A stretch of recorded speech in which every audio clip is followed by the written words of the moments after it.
Assalamualaikum warahmatullahi wabarakatuh. Innal hamdalillah nahmaduhu wa nasta'inuhu wa nastaghfiruh wa na'udzu billahi min shururi anfusina wa min sayyiati a'malina. Man yahdihillahu fala mudilla lahu wa man yudlil fala hadiya lahu. Ashhadu an la ilaha illallah wahdahu la sharika lahu wa ashhadu anna Muhammadan 'abduhu wa rasuluh. Ya ayyuhalladzina amanu taqullaha haqqa tuqatih wa la tamutunna illa wa antum muslimun.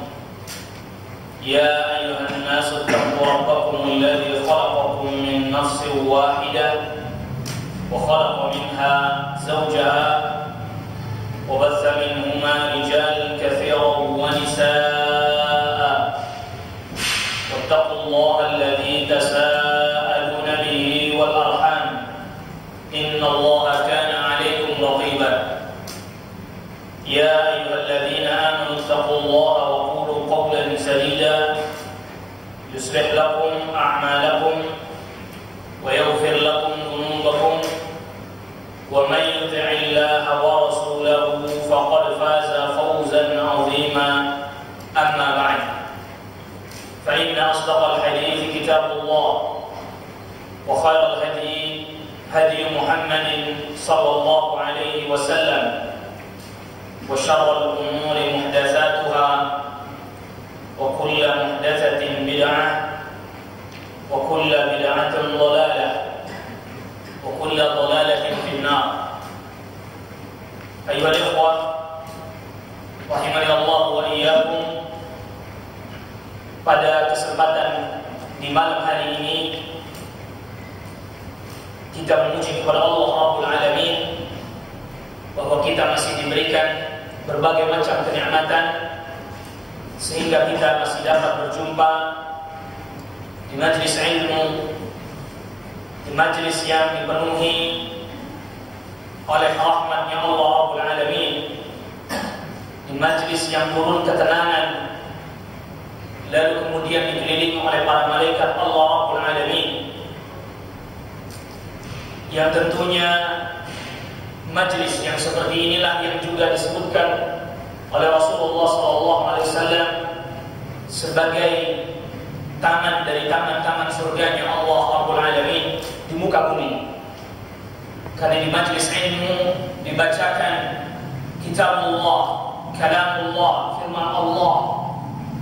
Dan di majlis ilmu juga dibacakan hadis-hadis Nabi yang sahih, sunnah-sunnah yang sahihah, menjelaskan tentang keutamaan-keutamaan dan juga dijelaskan tentang yang halal dan yang haram, menjelaskan tentang bagaimana cara kita menuju kepada kehidupan yang bahagia di dunia, terlebih lagi di akhirat. Saudaraku kaum muslimin, ayyuhal ikhwah rahimani Allah wa iyyakum, pada malam hari ini kita hendak membahas satu pembahasan yang diambilkan dari hadis Nabi SAW, yang hadis ini dikeluarkan oleh Al-Imam At-Tirmidzi di dalam sunannya, diriwayatkan dari sahabat Anas ibn Malik radhiyallahu anhu bahwa Rasulullah SAW bersabda,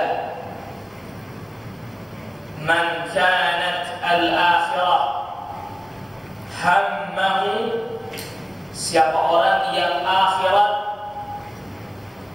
adalah merupakan keinginan terbesarnya, tujuan terbesarnya, ja'alallahu ghinahu fi qalbihi, maka Allah jadikan kekayaan pada hatinya,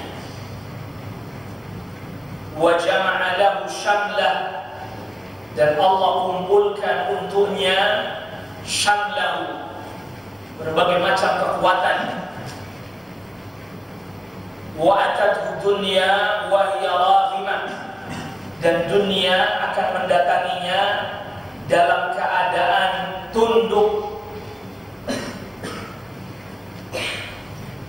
Tapi sebaliknya, siapa orang wa man kanatid dunya hammah, dan siapa orang yang tujuan atau kebanyakan dari tujuannya adalah dunia semata, ja'alallah faqrahu baina 'ainaihi, maka Allah akan jadikan kefakiran di depan matanya. Wa farraqa 'alaihi syamlah, Allah cerai beraikan kekuatannya. Wa lam yatihi minad dunya illa ma qaddara lah, dan tidaklah Allah berikan dari dunia kecuali sesuai dengan apa yang telah Allah tetapkan untuknya. Ini dalam riwayatnya Al-Imam At-Tirmidzi, dan di dalam riwayatnya Al-Imam Al-Bazzar dengan redaksi yang sedikit berbeda, namun ada tambahan. Tapi dengan redaksi man kanat niyatul akhirah, siapa orang yang niatnya adalah akhirat, ja'alallahu tabaraka wa ta'ala al-ghina fi qalbi, maka Allah akan jadikan kekayaan di dalam hatinya. Wa jama'a lahu syamla, lalu kemudian Allah kumpulkan kekuatannya.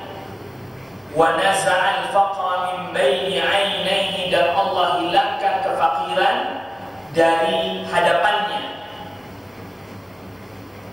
Wa atathu dunya wa hiya raghimah, dan ia pun didatangi oleh dunia sedangkan dunia tunduk kepadanya. Dalam keadaan hina dunia tersebut tunduk kepadanya. Fala yusbih illa ghaniyan, maka tidaklah di pagi hari kecuali dia menjadi orang yang kaya. Wala yumsi illa ghaniyan, dan tidaklah ia di sore hari kecuali juga menjadi orang yang kaya. Tapi sebaliknya, wa man kanat niyatuhu dunya, siapa orang yang niatnya atau tujuan terbesarnya, obsesinya adalah dunia semata, ja'alallahu al-faqra baina 'ainaihi, maka Allah akan jadikan kefakiran di hadapannya, di depan kedua matanya. Fala yusbih illa faqiran, di pagi hari ia menjadi orang yang fakir. Wala yumsi illa faqiran, bahkan di sore hari dia pun fakir. Artinya sepanjang hari dia dalam keadaan kefakiran. Alhamdulillah, nasallallahu alaihi wasallam. Dan juga ada tambahan lagi dalam riwayatnya Imam At-Tirmidzi, wa ma aqbala 'abdun ila Allah biqalbi, dan tidaklah seorang hamba menghadapkan hatinya kepada Allah, dan tidaklah seorang hamba menghadapkan hatinya kepada Allah, illa ja'alallahu qulubal mu'minina tanqadu ilaih, kecuali Allah jadikan hati orang-orang beriman tunduk kepadanya, bil wuddi war rahmah, dengan penuh kecintaan dan kasih sayang. Wa kana Allah bi kulli khairin ilaihi asra, dan Allah Subhanahu wa taala akan mempercepat, akan mendatangkan segala kebaikan untuknya. Hadis ini yang kita akan coba berikan penjelasan, yang akan kita upayakan untuk mengungkap rahasia-rahasia apa yang ada di dalam hadis ini, minal asrar, yang berupa rahasia-rahasia, wal hikam, dan hikmah-hikmah yang begitu besar. Karena hadis ini dinyatakan oleh Al-Imam At-Tirmidzi sebagai hadis yang kuat, dan hadis ini juga dinyatakan sahih oleh Syekh Al-Albani rahimahullah ta'ala. Di dalam hadis ini Rasulullah SAW sebutkan bahwa manusia ada dua kelompok, ada dua golongan manusia secara garis besar. Yang pertama adalah abnaul akhirah, yaitu orang-orang atau anak-anak akhirat. Kenapa diistilahkan dengan abnaul akhirah, anak-anak akhirat? Karena tujuan utamanya, keinginan terbesarnya, obsesinya adalah akhirat. Yang kedua, kelompok yang kedua, abnaud dunia, anak-anak dunia. Kenapa mereka disebut dengan abnaud dunia? Sebab obsesinya adalah dunia semata. Mulai ia dari bangun tidur sampai tidur lagi, yang menjadi obsesinya, tujuannya, keinginannya, bahkan puncak dari tujuan hidupnya adalah dunia. Tentu yang pertama, abnaul akhirah, mereka adalah orang-orang yang terpuji, karena mereka mengetahui tujuan utama mereka diciptakan oleh Allah Rabbul Alamin. Sebagaimana yang kita sering mendengarkan firman Allah Taala ini, "Wa ma khalaqtul jinna wal insa illa liya'budun." Mereka faham tujuan itu.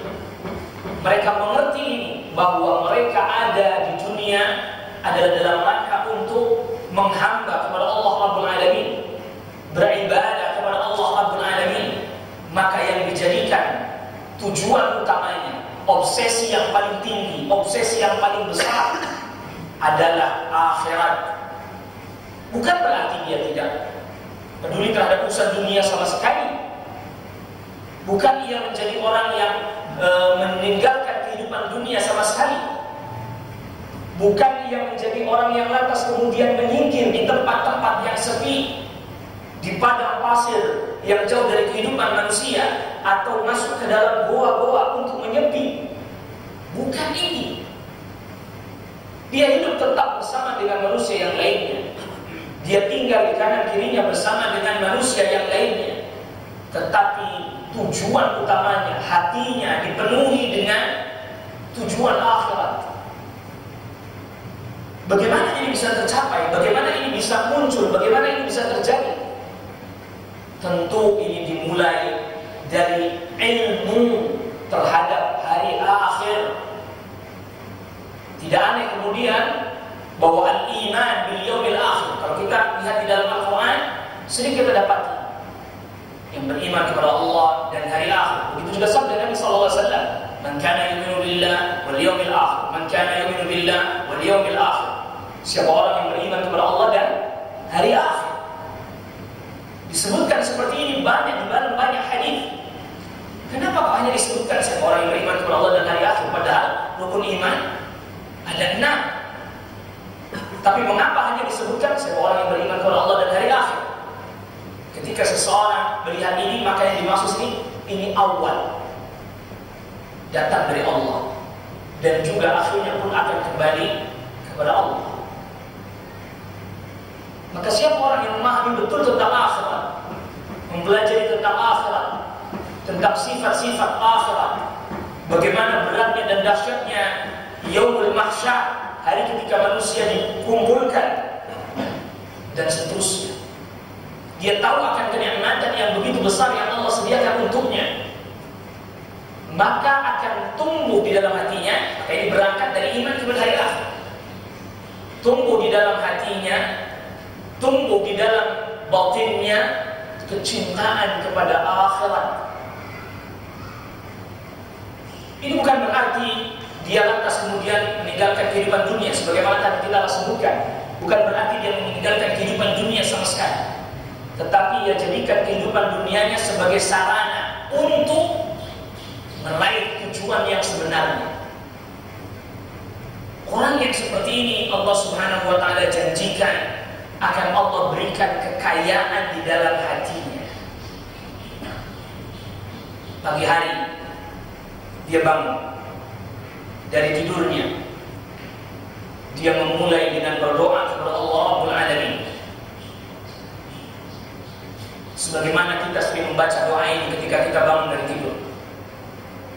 Alhamdulillahilladzi ahyana ba'dama amatana wa ilaihi nusyur.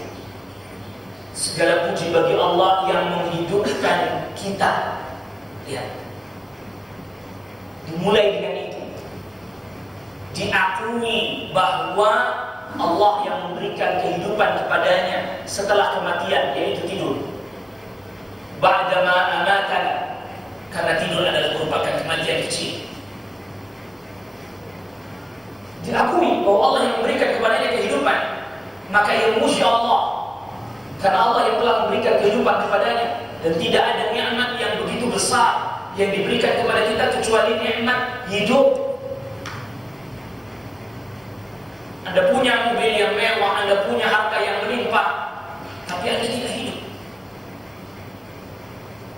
maka itu tidak akan menjadi nikmat. Setelah kematian, yaitu setelah tidur, dibangkitkan. Dan juga kita mengaku bahwa nanti pun kembali kepada Allah. Wa ilaihin nusyur. Hanya kepada Allah dikembalikan. Hanya kepada Allah segala sesuatunya dipulangkan. Hanya kepada Allah. Ini berarti kita mengakui bahwa kita ini milik Allah.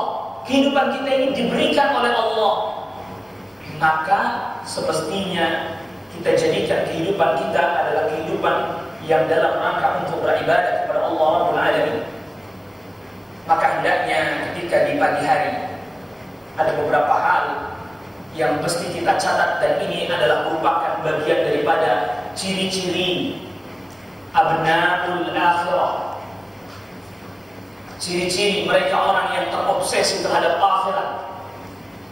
Orang-orang yang menjadikan kehidupannya adalah dalam rangka untuk meraih kenikmatan di akhirat. Yang pertama, dia selalu hadirkan di dalam hatinya setiap kali di pagi hari bahwa ketika Allah membangunkan dia dari tidurnya, memberikan kembali kepadanya kehidupan setelah kematian kecil, yaitu tidur, memberikan kepadanya umur, memberikan kepadanya usia, adalah merupakan satu kesempatan agar ia bisa bertaubat kepada Allah dari segala kesalahan, bisa beribadah kepada Allah, yang lalu kemudian Allah Rabbul Alamin pun menerima ibadah tersebut.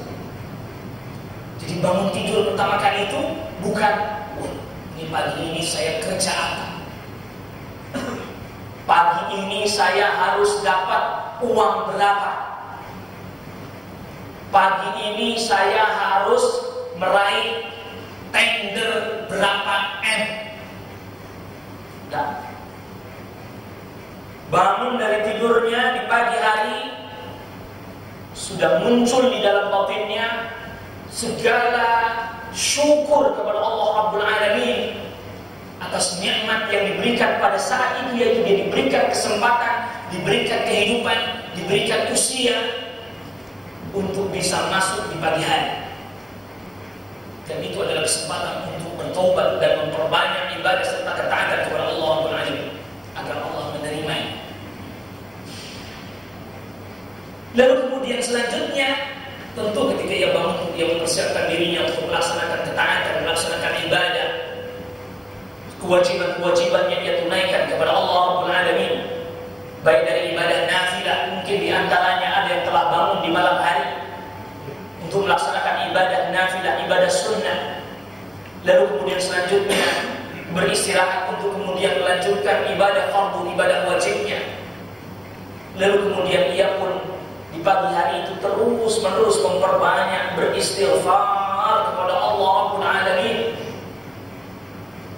Maka tidak aneh, merupakan bagian dari adzkarus sabah, merupakan bagian dari zikir di pagi hari adalah membaca sayyidul istighfar.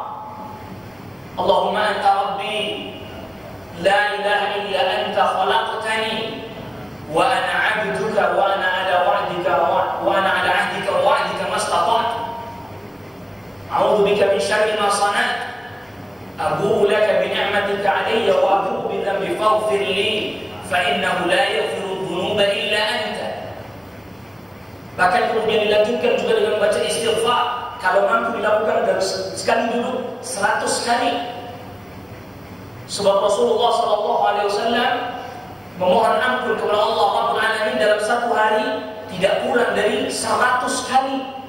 Dalam satu riwayat 70 lebih, di dalam riwayat yang lain tidak kurang dari 100 kali. Yang hadisnya sahih juga dibawakan oleh Al-Imam An-Nawawi dalam Riyadhus Shalihin pada bab taubat. Perbanyak istighfar kepada Allah Rabbul Alamin, memperbaharui taubat dari segala dosa yang pernah ia lakukan dan ia kerjakan. Dan ia pun bersungguh-sungguh memohon kepada Allah Rabbul Alamin agar diberi kemampuan untuk tidak mengulangi dosa yang ia lakukan. Lalu kemudian selanjutnya ia pun menetapkan di dalam hatinya bahwa ia akan berusaha menjaga diri dari berbuat kemaksiatan. Baik itu kemaksiatan yang terkait dengan dirinya sendiri, maksiat yang tidak merugikan orang lain, ataupun yang merugikan orang lain. Ia pun berusaha di pagi hari membersihkan hatinya dari kebencian dan kedengkian kepada saudaranya sesama muslim. Ia berusaha bersihkan hatinya. Dia berusaha untuk hilangkan rasa dengki, rasa benci kepada saudaranya sesama muslim. Lantas kemudian ia pun berusaha untuk menjaga lisannya selama satu hari itu. Maka tadi setelah dimulai dengan beribadah kepada Allah, lalu kemudian berzikir, termasuk juga dilanjutkan zikir pagi sampai kemudian matahari terbit. Maka ini berarti merupakan bukti adalah dia berusaha untuk menjaga lisannya. Tidaklah ia berkata-kata kecuali yang baik, tidaklah ia mengucapkan ucapan kecuali zikrullah. Maka ketika ia selesai melaksanakan salat, dia pun duduk untuk berzikir sampai matahari terbit. Subhanallah, nikmat yang luar biasa. Sampai matahari terbit. Karena itu adalah waktu yang terbaik, termasuk juga ketika matahari hendak terbenam, zikir di sore hari. Karena itu adalah waktu yang terbaik yang digunakan oleh seorang hamba untuk mengingat kepada Allah Rabbul Alamin. Berzikir bukan berarti berzikir hanya pada waktu pagi dan sore saja, tapi ketika memulai hari dan hendak menutup hari, dimulai dengan mengingat Allah, diakhiri juga dengan mengingat Allah. Bahkan di dalam hadis yang juga diriwayatkan Al-Imam At-Tirmidzi, siapa orang dia melaksanakan salat subuh berjamaah, lalu kemudian dia duduk di tempat ia melaksanakan salat, lantas kemudian dia berzikir sampai terbit matahari, lalu kemudian dia salat 2 rakaat, maka dia memiliki keutamaan seperti orang yang haji dan umrah sempurna, sempurna, sempurna. Lihat keutamaan yang begitu besar, keutamaan yang luar biasa. Lalu kemudian ia pun berusaha dalam sehari tersebut, dalam satu hari tersebut berusaha mengumpulkan berbagai macam kebaikan, berusaha mengumpulkan berbagai macam ibadah, puasa sunnah misalnya, atau bersedekah, memberi makan kepada orang miskin, atau menjenguk orang yang sakit, atau ikut mensalati jenazah dan menghantarkan jenazah ke kuburnya yang Rasulullah SAW sabdakan 2 qiraat.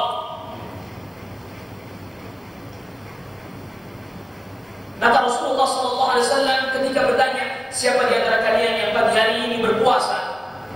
Berkata sahabat Abu Bakar As-Siddiq radhiyallahu anhu, saya Rasul. Siapa yang pagi hari ini atau pagi tadi sampai siang ini dia telah mengunjungi atau menjenguk saudaranya yang sakit? Saya Rasul. Siapa yang di antara kalian pagi hari ini menghantarkan jenazah, mensalati dan menghantarkan jenazah? Saya Rasul. Lagi-lagi sahabat Abu Bakar As-Siddiq radhiyallahu anhu. Siapa yang pagi hari ini memberi makan kepada orang miskin? Saya, Rasul. Tidaklah berkumpul sifat-sifat ini di dalam seorang mukmin, dalam seorang muslim, kecuali dia masuk ke dalam surganya Allah Rabbul Alamin.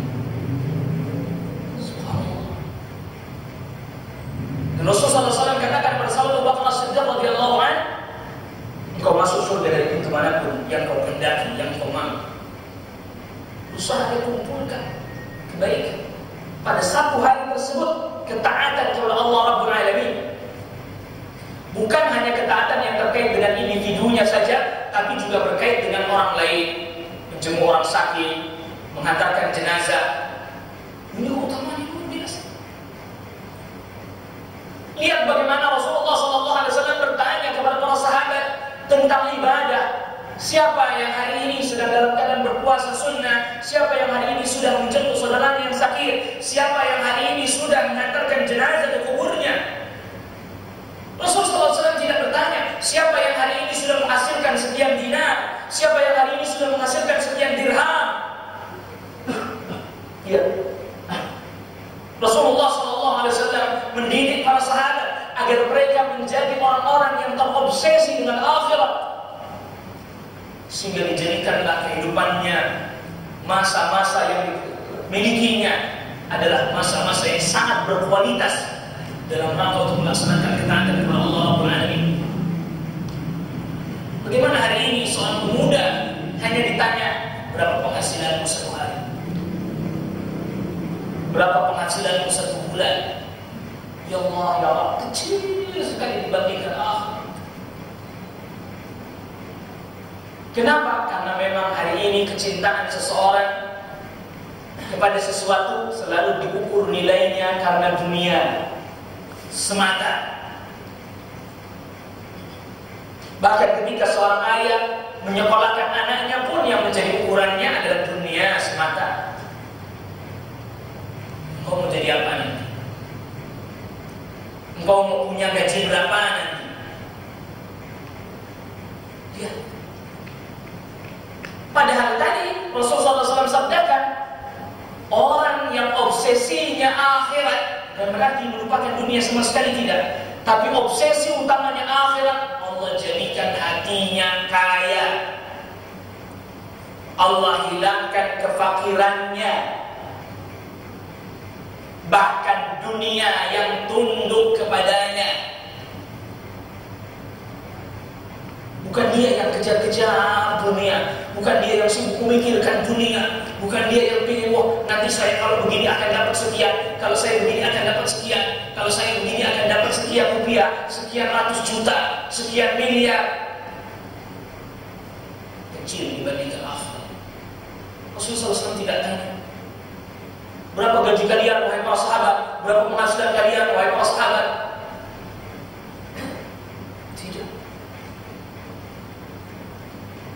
Rasulullah SAW mendidik mereka dengan bertanya. Mungkin tak ubahnya misalnya kalau ada seorang ayah di pagi hari, pernah tidak kita bertanya, misalnya kita punya anak, tanya, nah sudah berapa juz kehafalanmu? Allahu Akbar. Berapa banyak orang tua yang bertanya seperti ini kepada anaknya?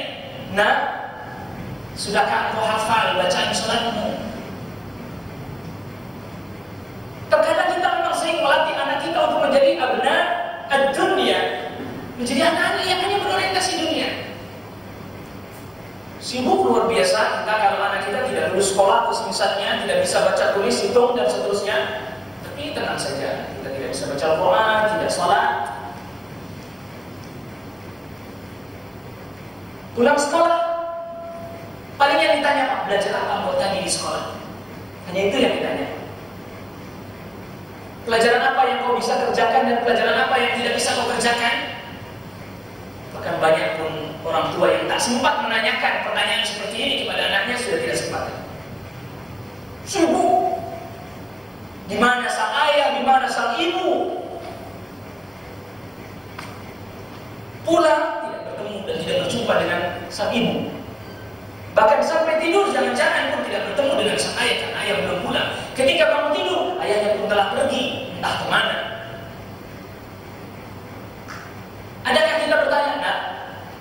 pagi hari ini berapa uang yang kau sedekahkan untuk temanmu tadi dari uang jajan? Subhanallah. Ini pertanyaan yang seperti ini sudah mulai hilang. Bahkan sudah tidak ada lagi muncul. Jadi dulu dari kecil kita dididik menjadi anak-anak dunia saja. Pelajaran apa yang kamu sulit, pelajaran apa yang kamu bisa. Kalau kamu sulit nanti ayah atau ibu tambahkan untuk jam tambahan untuk les kamu, bimbel dan seterusnya. Allahu Akbar. Katanya, pagi hari tadi pulang sekolah, pagi hari tadi engkau setoran berapa ayat kepada guru tahfidz Muna?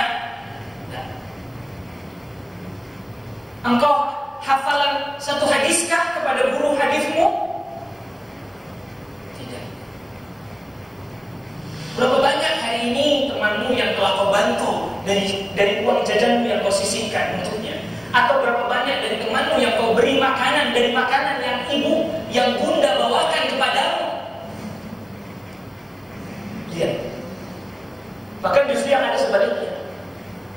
Anaknya dibawakan makanan, lalu kemudian pulang cerita, bunda, tadi teman-teman aku banyak yang tidak punya makanan, aku kasih semuanya, sehingga aku nggak makan apa-apa. Oh, besok jangan lagi begitu ya?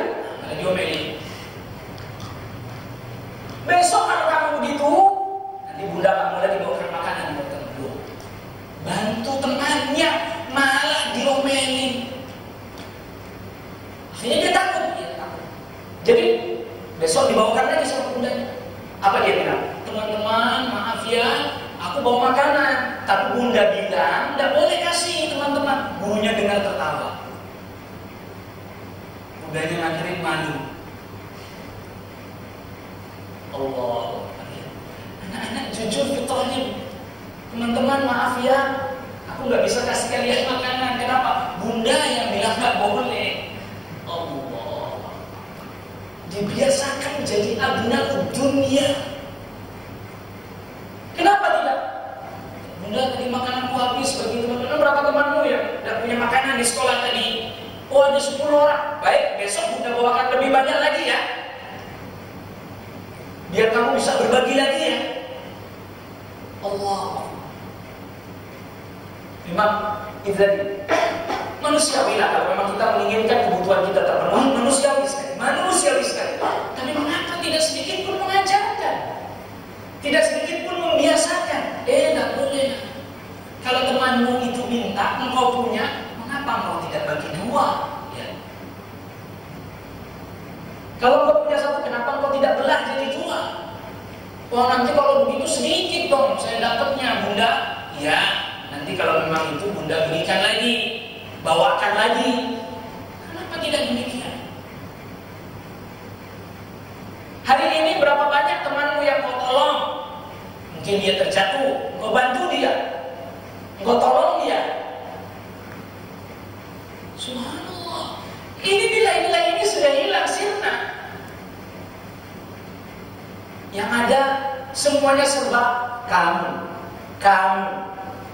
dia saja. Gimana? Kalau ada istilah sekarang, ada yang mengatakan egoisme individual. Ya dari kecil memang sudah diajarkan begitu. Tidak diajarkan untuk menjadi abnaul akhlak. Kamu tadi sholat zuhur enggak? Kamu tadi sholat duha enggak? Kamu tadi sholat zuhurnya berjamaah atau tidak? Kamu tadi waktu sholat bercanda atau benar-benar ikut sholat? Atau hanya bergurau saja di masjid? Ya. Kita selalu menilai segala sesuatu dengan materi.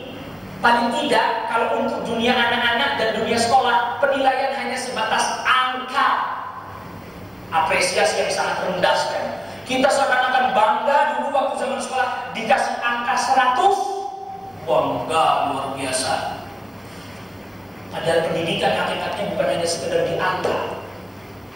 Bukan hanya di atas kertas tertulis angka-angka, ini sekian, ini 100, ini 70, ini 80, cum laude, summa cum laude. Tidak, bukan itu. Gelar akademik yang berentet di depan nama dan di belakang nama.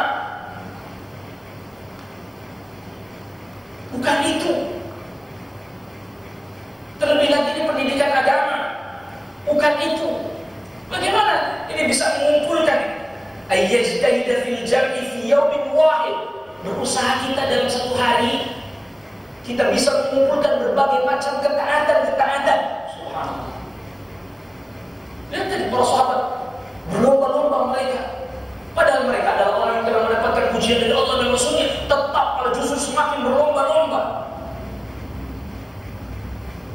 Obsesi yang begitu tinggi terhadap akhirat, karena itu tadi tahu betul tentang akhirat, tertanam betul dari batinnya tentang akhirat, menghargai nilai-nilai kejujuran. Ini juga sudah hilang, sudah sini.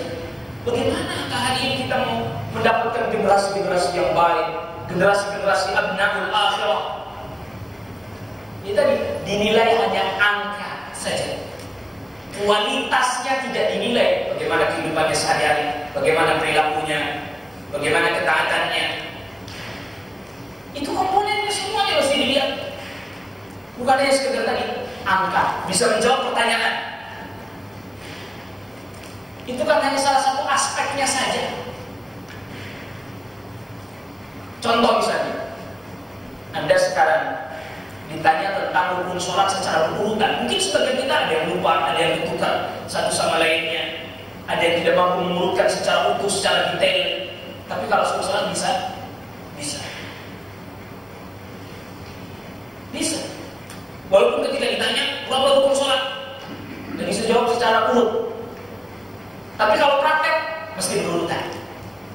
Tapi sebaliknya ada ditanya berapa rukun sholat, mau dijawabnya dengan tepat, tapi giliran sholat nggak bisa. Karena nggak pernah sholat. Cuma menjawab pertanyaan tentang sholat, tapi dia sendiri nggak pernah sholat. Memang idealnya dua-duanya, tapi manusia tentu memiliki sisi-sisi yang di sana terdapat kelemahan dan kelebihannya. Mesti bersungguh-sungguh dalam satu hari untuk beramal saleh, ditanyakan. Ini tadi sholat kamu sudah bertambah belum? Sholat hafalan kamu sudah tambah belum? Sholat hafalan hadisnya sudah tambah belum? Bahkan kalau memang orang tuanya mampu, tentu tidak semuanya seperti ini, dan tidaklah Allah membebani sesuatu kepada hambanya yang di luar batas kemampuannya. Bahkan kalau perlu, ya orang tuanya yang menanyakan tentang hafalannya. Hafalan kamu sudah sampai mana? Sudah sampai sini, baca. Lagi ada mau berangkat sekolah, baca. Sudah selesai baca, berangkat sekolah. Kalau perlu diangkat, mantap, bagus. Tanya gurunya bagaimana progresnya. Besok tanya lagi. Udah berapa nambah, berapa ayat? 2 ayat, baca. Dengan diulang 3 ayat yang sebelumnya. Subhanallah, begitu tiap hari. Diamal akhiratnya, ditanamkan, dijelaskan kepada, dipraktekkan, diamalkan. Sampai di rumah tanya, ayo buka bajunya, tertib, letakkan di tempatnya masing-masing. Sudah sholat? Kalau belum sholat, maka besok jangan pulang sebelum sholat berjamaah. Misalnya, sholat berjamaah, baru dia pulang. Tertib. Nanti asar, sholat. Terus seperti itu dipantau terus. Ini karena ingin mempunyai generasi abnaul akhirah. Makan diperhatikan. Sebagaimana Rasulullah SAW dapati ada seorang anak, ini putranya Abu Salamah. Ketika Abu Salamah wafat, lalu kemudian Rasulullah SAW setelah masa iddah selesai tentunya, lalu Rasulullah SAW menikahi Ummu Salamah. Dan Ummu Salamah sudah punya anak dari Abu Salamah, laki-laki masih kecil, masih anak. Makannya nggak baca Bismillah, dulu dia tangan kanan ngambil, tangan kiri ngambil. Rasulullah SAW panggil, ya pulang, wahai anak, samillah, sebut nama Allah, baca Bismillah. Wakul biyamini, makan dengan tangan kananmu. Wakul mimma yali, dan makanlah yang terdekat makanan dari. Ya, Rasulullah SAW gitu. Padahal anak dia, bukan anak kandungnya, tapi dididik. Sampai ketika dewasa, dia yang meriwayatkan hadis itu. Dia meriwayatkan hadis waktu saya masih kecil dulu, Rasulullah SAW ajarkan saya makan begini. Fama zalat tilka ti'mati Dan seperti itulah cara makanku sampai aku dewasa seperti sekarang. Semua tertanam betul. Tertanam betul. Ya Rasulullah SAW ajarkan. Jadi tidak ada terus kemudian, udahlah biarin anak-anak masih kecil. Dididik. Tentu dengan cara yang sesuai dengan usianya. Lalu kemudian selanjutnya, di pagi hari, ayyastaghfiru annahu wafa rizqahu, wajib yakin di dalam hati bahwa pada hari itu Allah telah sempurnakan untuknya rizkinya. Tidak usah khawatir. Di pagi hari sudah yakin gitu. Maka kita mengakui nikmat Allah Rabbul Alamin, memohon kepada Allah kebaikan pada hari tersebut, memohon berbagai macam kebaikannya, keberkahannya. Lalu kemudian diberikan kesehatan kepada kita, pendengaran kita, penglihatan kita. Maka kita berdoa, Allahumma afini fi sam'i wa basari. Ya Allah, berikan kesehatan kepadaku, pendengaranku, penglihatanku. Diminta diberikan penjagaan oleh Allah Rabbul Alamin. Yakin bahwa hari itu, ketika kita di pagi hari, bahwa kita telah disempurnakan rezeki kita oleh Allah Rabbul Alamin pada hari itu. Artinya apa? Ya tetap bekerja, bukan tidak bekerja, tetap bekerja, tapi tidak lantas kemudian menjadi beban. Ini saya harus kejar target berapa ya ini? Wah, manusia itu katanya kalau hidupnya tidak punya target, maka dia akan menjadi orang yang lemah, akan menjadi orang yang malas. Ya, tapi kenapa yang dijadikan target utamanya itu kok dunia dulu, bukan target akhirat? Wah, hari ini saya ada meeting berapa kali. Wah, ini tender, kalau meeting ini ketinggalan saya bisa kehilangan miliaran rupiah, triliunan rupiah. Kalau dihitung-hitung, misalnya ketemu rekan bisnis dan seterusnya, klien sekian, matang. Tapi dilihat perhitungannya tentang akhirat, bisa akan takut betul hari itu tidak dapat rezeki. Takut betul hari itu tidak mendapatkan makanan. Ada satu hadis yang sangat menarik sekali. Hadis ini juga diriwayatkan oleh Al-Imam At-Tirmidzi dari Ubaidillah bin Mahsan Al-Ansari. Rasul sallallahu alaihi wasallam sabdakan, "Man asbaha minkum aminan fi sirbihi." Siapa yang di antara kalian pagi hari dia dalam keadaan aman pada dirinya.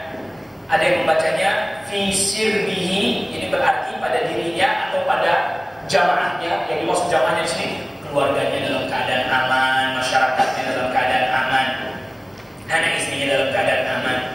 Ada juga yang membaca fi salbihi dengan fathah sinnya, yang berarti fi maslakihi wa tariqihi, di jalan aman.